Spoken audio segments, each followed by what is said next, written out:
Cool.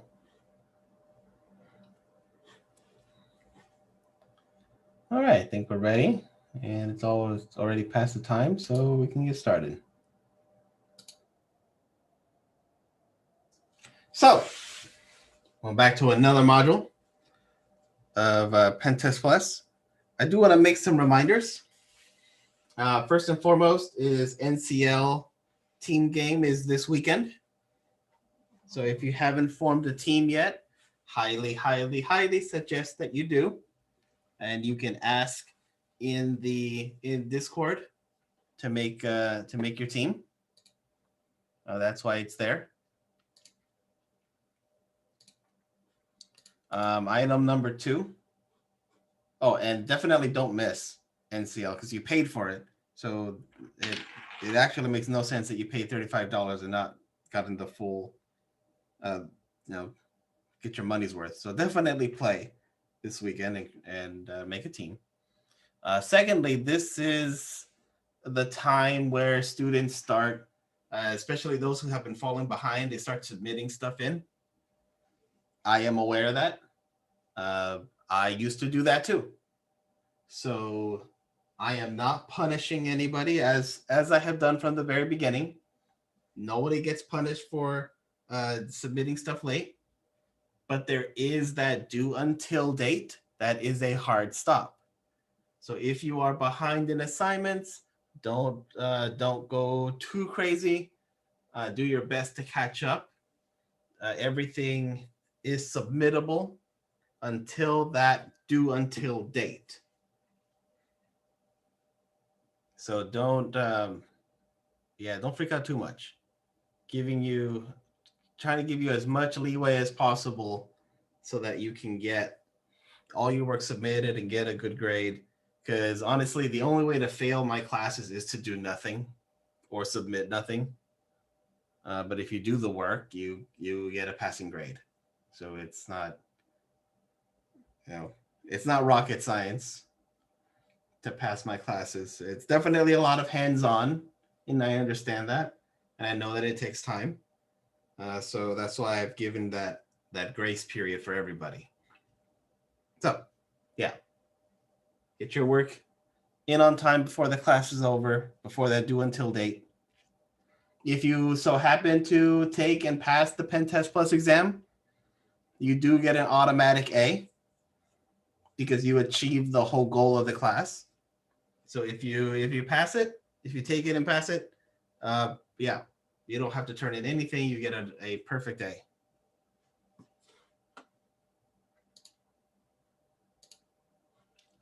How does a team game work? I see the question. No, you don't all have to do the same thing at the same time. So your whole team will get a bunch of NCL questions. Everybody divides and conquers or works together or however you see fit. You have that whole weekend to work on all the subjects that they throw at you. But no, if one person solves a question, the whole team doesn't have to solve a question. It was solved for the team. So if you answer the first set of OSN questions, then nobody else has to answer those because you answered it for the team.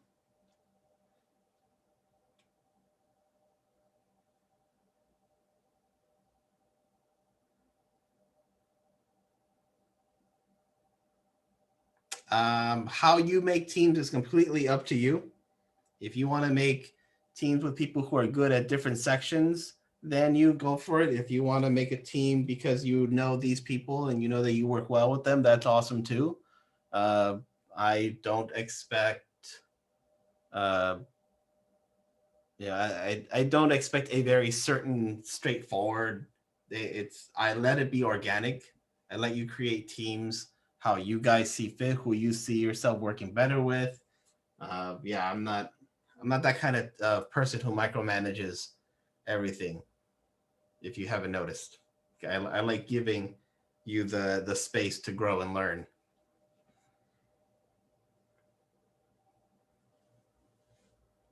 But good questions. Any others before we get started in the chapter?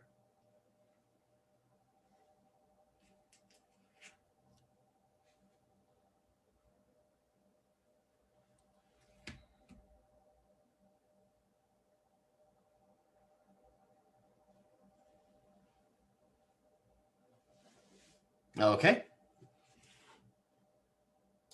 Then let us begin. Module number 7. As always, there is a little test for you to take. So go ahead and knock that out.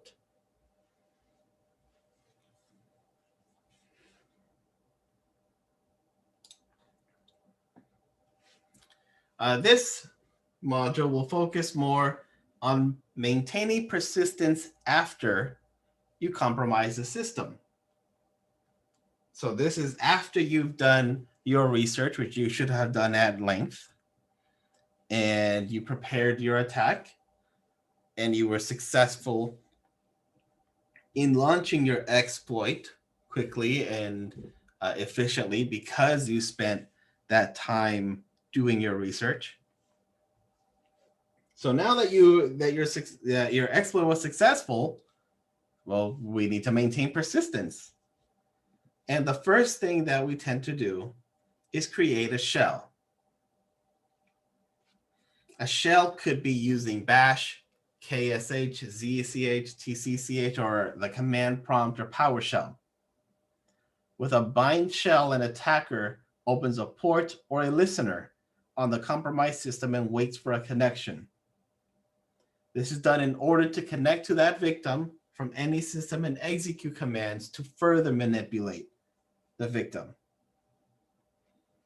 Using Netcat, a tool you should be familiar with by now, you would see a command like this. Running Netcat on the listening port 1234 as an example, and executing the bash shell or the command prompt. In order for the attacker to connect to the listening port, they'd execute something like that.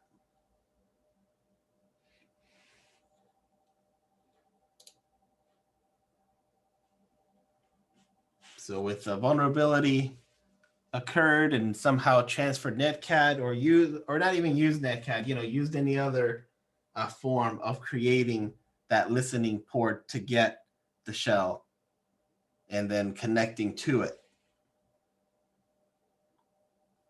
A reverse shell is a vulnerability in which an attacking system has a listener port and the victim initiates a connection back to the attacking system.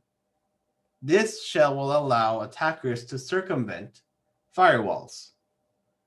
So ideally, as an attacker, you want something more like this, where your exploit then will connect back to you. Because, in the mindset of a firewall, anything coming in to the firewall has to go through the rules. Anything going out, not necessarily, because it's supposed to be generated from the local network, and anything in the local network is supposed to be secure because it's the local network.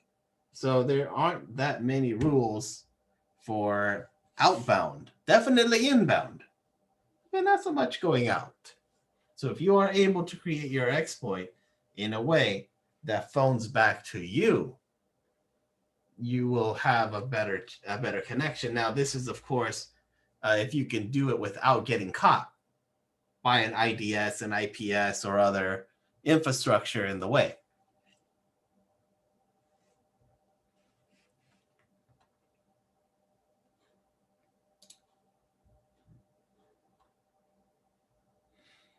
So a reverse shell could be executed with a command something like this. In the attacking system, to listen to a specific port in the compromised host, the command at the bottom shown would connect to the attacking system. Again, just examples. But you have the understanding of it is better from an attacker standpoint to have your victim connect to you rather than the other way around.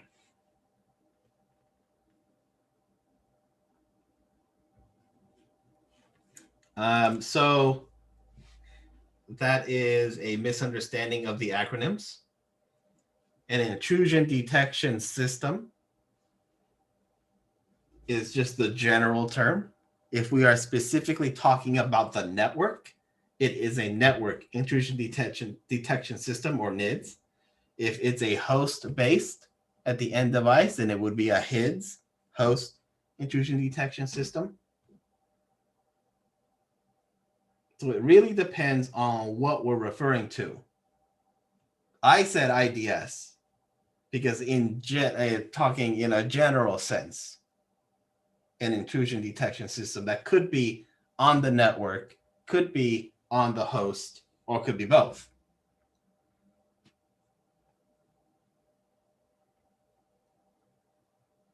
In this case, about maintaining persistence by creating a shell back to an attacker, it could be either or. It could be detecting these on the network. It could also be detecting a odd port being opened on the host. It could be both.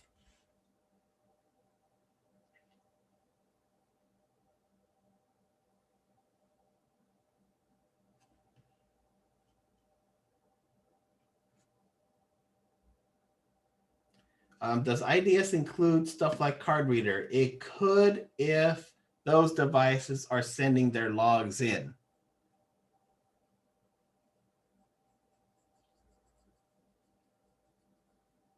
Is the scope of the acronym that large? Yes, IDS and IPS, or intrusion detection and intrusion prevention system, can be that broad.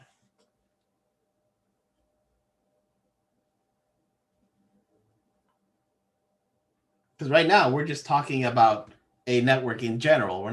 We don't have a specific network to look at and to be able to say, the network or the host. It could be either or.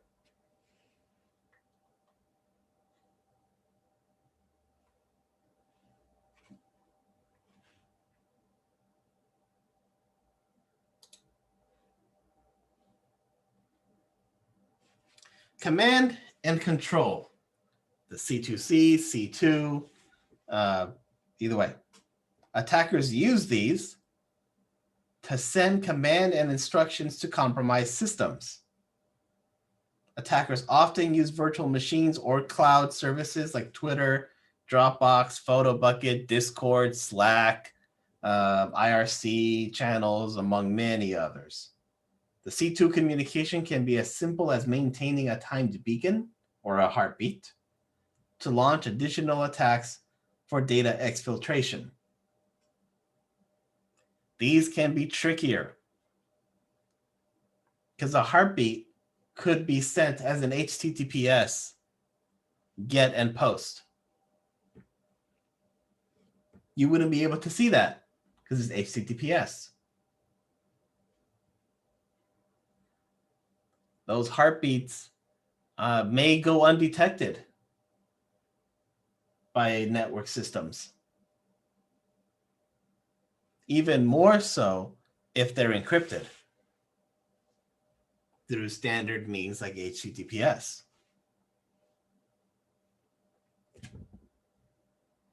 So as an attacker, you can leverage things like Let's Encrypt to build systems, build these kinds of networks where you can have your victim send stuff to your command and control server, and they generally go undetected.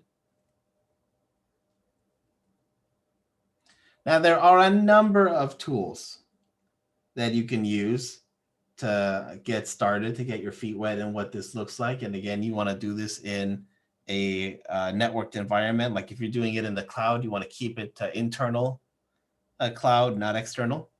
But you could do things like SOCAT, WSC2, WMI implant, Dropbox C2, Trevor C2, Twitor, DNS Cat 2. There are so many on GitHub.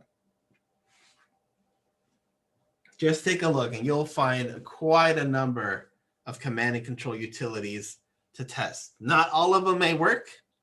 Some may require some odd dependencies or whatnot, but you will more than likely find at least one that will work to see in action. Now, talking about compromised hosts, scheduled tasks or cron jobs can be leveraged for their system level privileges, creating custom daemons to start at boot up to remain persistent to further compromise other systems or exfiltrate data. After a system is compromised and obtained root or administrator access, you can do all kinds of things like creating new users to interact with other victim systems. Attackers should create alternative accounts with complex passwords to hide under best practices. As an attacker, it is a good idea to know what the best practices are and use them. Because who is going to really question a general user with a common name and has complex passwords and meets all the needs of the Active Directory domain and just flies undetected? No one's gonna bat an eye. If you can hide in plain sight, that's pretty awesome.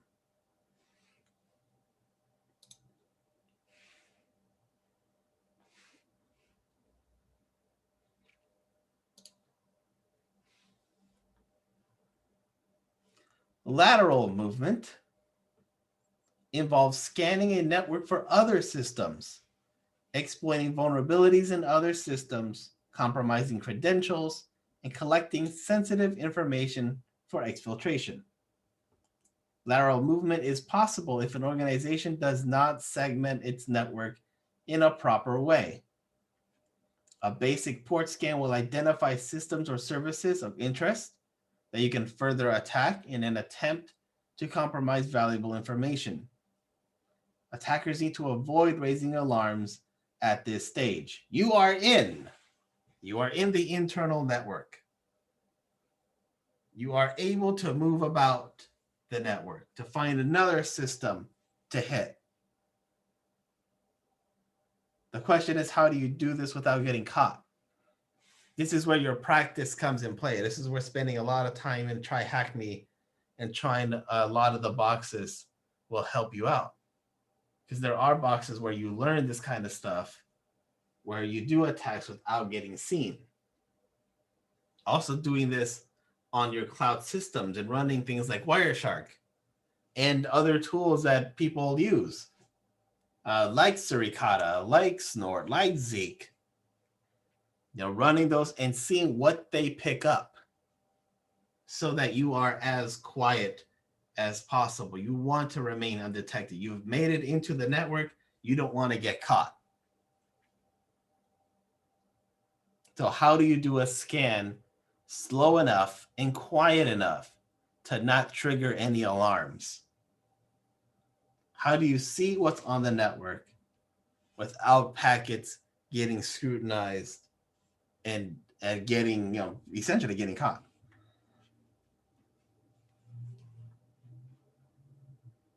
Most systems have remote access protocols on and listening, especially internally, like Microsoft RDP, Apple Remote Desktop, VNC, X Server Forwarding.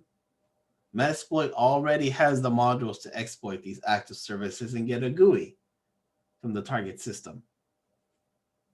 Now, just because Metasploit has it doesn't mean automatically use it, because there's a lot of tools who know the Metasploit signature. So you'd have to get a little more crafty than just using the module itself.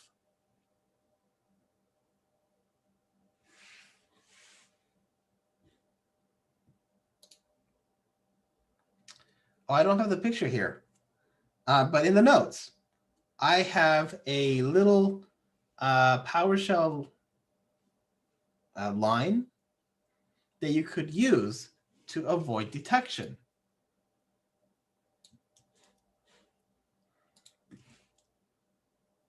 And I'll put it in, oops. That's not what I wanted. That's what I wanted.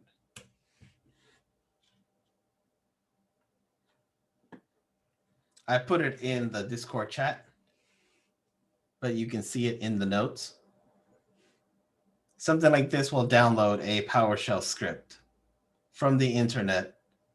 It will load it and run it instead of downloading it, instead of having it run on disk. It'll run in memory.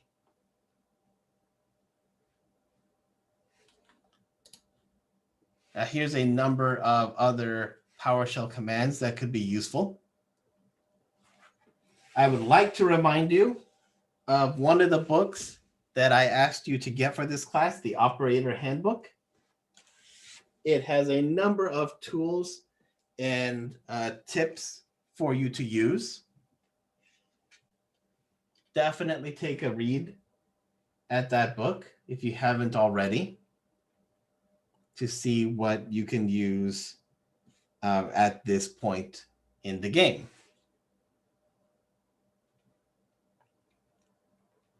You have Powersploit, which is on GitHub, and the link is in the lecture notes. Powersploit is a collection of Microsoft PowerShell modules that can be used to aid pen testers during all phases of an assessment. Empire is another that does similar jobs to Powersploit, and if I am not mistaken, Empire actually got some updates recently on GitHub. Oh, the project no longer supported. I thought I saw something new about Empire on Twitter recently.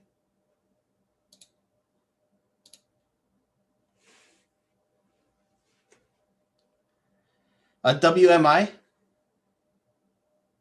the Windows Management Instrumentation, is used to manage data and operations on Windows. WMI scripts or apps to automate admin tasks on systems and data management. Malware that you can write or craft together can use these to perform different activities like data gathering or system enumeration.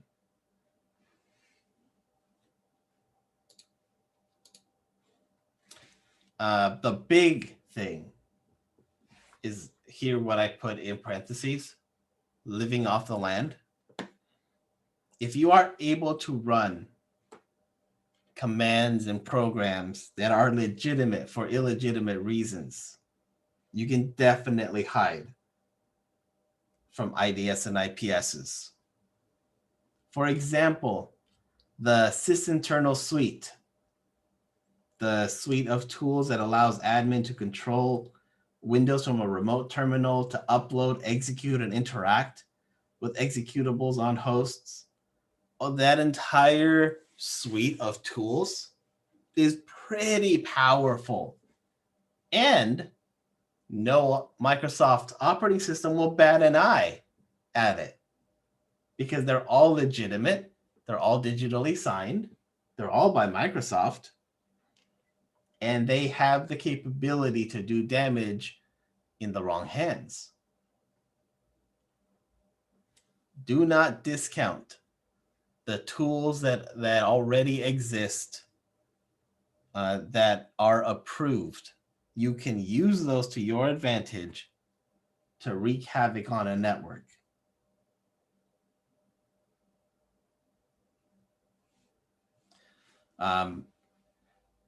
Once you are in, you need to understand how to cover your tracks and clean up systems after an engagement. So yes, during the compromise, you want to avoid detection by suppressing logs when possible, deleting user accounts that were used and any files that were created. Definitely want to document what you did during the work so that you're able to reverse during after a pen test. So like deleting any user accounts you created or any files, executables, scripts, temporary files, any system modifications, return to their original values, remove any and all backdoors, daemons, services, rootkits, customer data that you acquired during this process, and document all of that. So for the pen test, yes, it's all fun to get in and show that you made yourself root, and you were able to laterally move around, but definitely keep track of how you did that so that you can reverse it for the client when you are done with the engagement.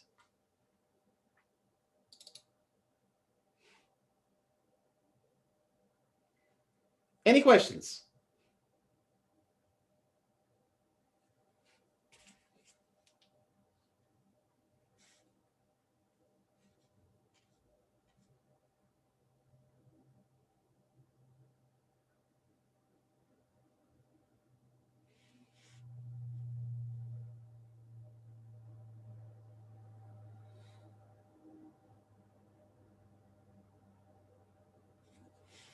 Okie dokie.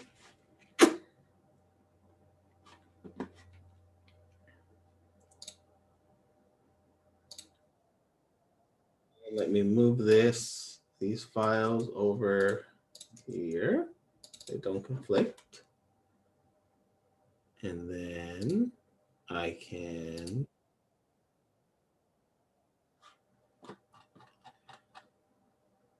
go back to our modules and start a new share.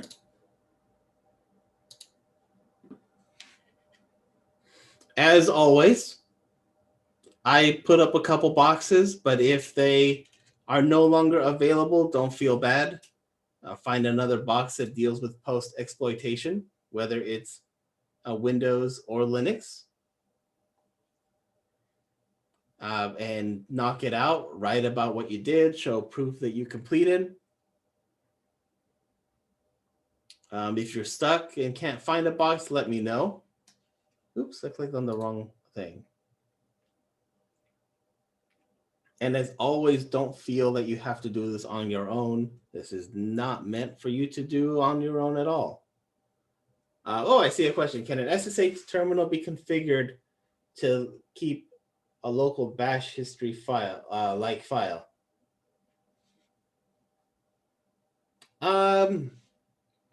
I don't actually know, but my gut feeling is yes.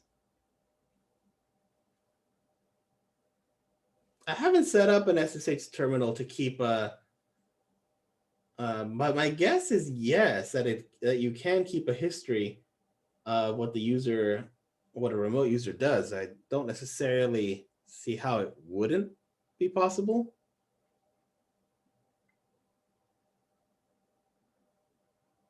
So though I don't know off the top of my head how to set it up, I want to say that you can.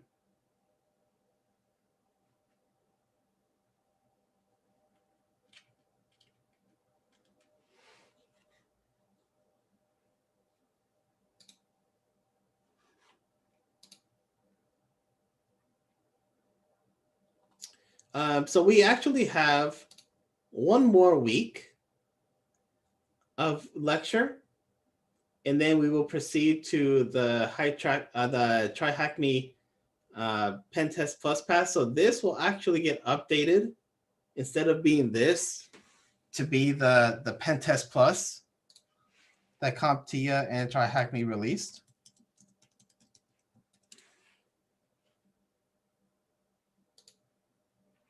See if I can bring it up.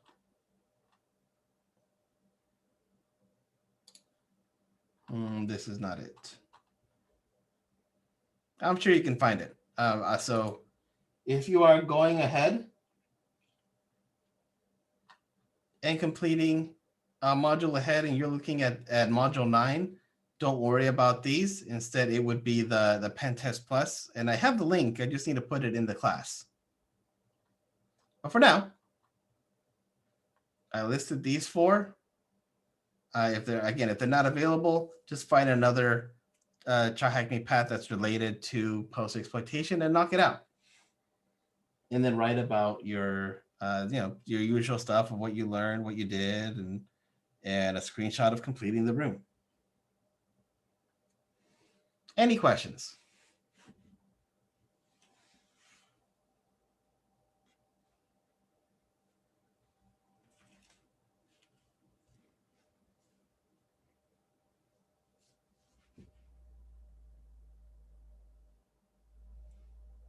Okie dokie.